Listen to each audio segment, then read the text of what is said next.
everybody, Vanessa here, and I am bringing you today's fit tip under 10, and I am going to talk to you guys about all things macro. This is part 2, so make sure you watch last week's video, part 1, so that you can dive into today's content. See you on the inside.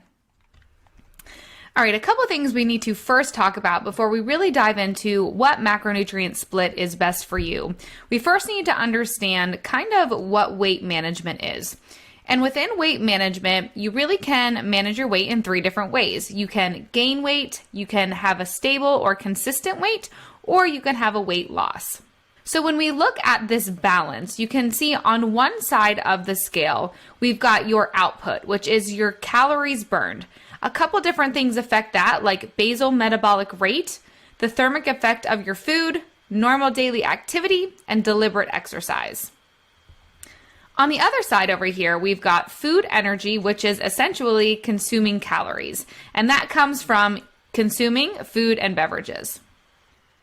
So before we dive into what is an appropriate macronutrient split based on your weight management goals, you first need to have an understanding of how many calories that you need to be consuming on a daily basis to match those goals. Some common mistakes that I find when people are trying to calculate their total calories for the day is overestimating their daily activity. They do not double check MyFitnessPal with other calorie calculators. They tend to include their total calories burned into their total calorie consumption for the day. I would recommend against this simply because when you're using things like the treadmill, your Fitbit to really give you an idea of how many calories that you're burning, those can be pretty inaccurate. Many people do not eat mostly whole foods when they're looking at just at calories alone. You really want to watch out for foods that are labeled low carb, low fat, keto friendly, and macronutrient friendly simply because these foods don't mean that they're necessarily a good choice to fit into your daily regimen, and these foods also don't mean that it's a bad choice to fit into your daily regimen. The last common mistake that I find when people are tracking calories is they think that tracking calories is the only way to lose weight, and it's really not. So once you figured out your total calories for the day, you can come back and figure out what your macronutrient split should be, and these are just some common general outlines that we have given you guys. I have had many clients lose fat, maintain their weight, and gain muscle with different macronutrient splits. This is just a good baseline to start. So when we're looking at these common macronutrient splits, each one of these goals have a different split of protein, carbs, and fat. So simply put, these percentages are a percent of that macronutrient that you should be consuming out of the total calories for your day.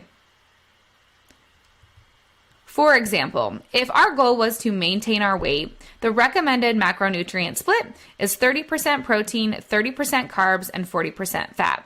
So if our total calorie intake for the day was 1,500 calories, we would take 1,500 times 0.3. This is giving us 30% protein. This is equal to 450 of our total calories are coming from protein out of the 1,500. So in order to find how many grams that we need to consume on a daily basis, we would take 450, divide that by 4, because there are 4 total calories and 1 gram of protein, and we would get 112.5 grams of protein daily. This would be the same for carbs as well, because for every 1 gram of carb, there is 4 calories in that as well. So for a maintenance macronutrient split, you could do 30% protein, which would be 112.5 grams of protein and 112.5 grams of carbs.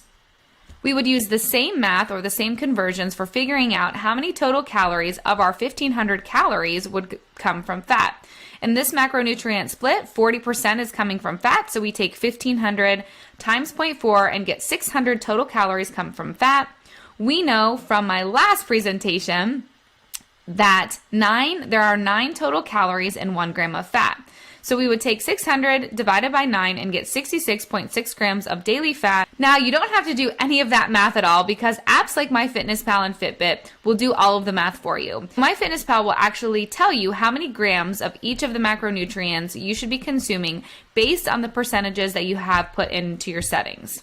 I wanted to include these slides from my last presentation because I feel it's super important to fully understand that counting calories is not for everybody, but it can be for a lot of people. So just like with everything health and fitness, there's pros and cons of tracking macros using apps like MyFitnessPal. So again, it can ensure balance of nutrients and can encourage healthy swaps of food, and it can encourage proper portion control, especially if you have a better understanding of what macronutrient split you are aiming for. Some cons of tracking in MyFitnessPal are it can be time consuming. You must weigh all of your foods for accuracy. So if you have a certain percentage goal of your macronutrients, weighing all of your foods is going to give you the most accurate representation of the foods that you're consuming.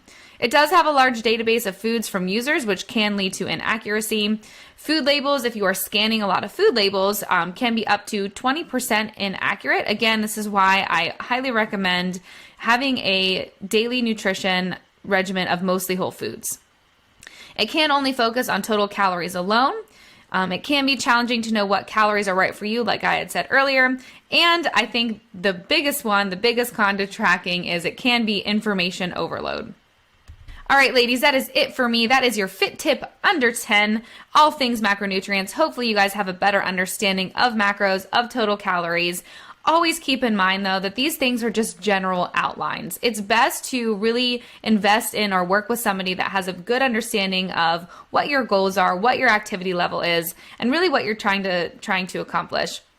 So make sure you hit the subscribe and like button to this video, and I will see you guys next week for your fit tip under 10.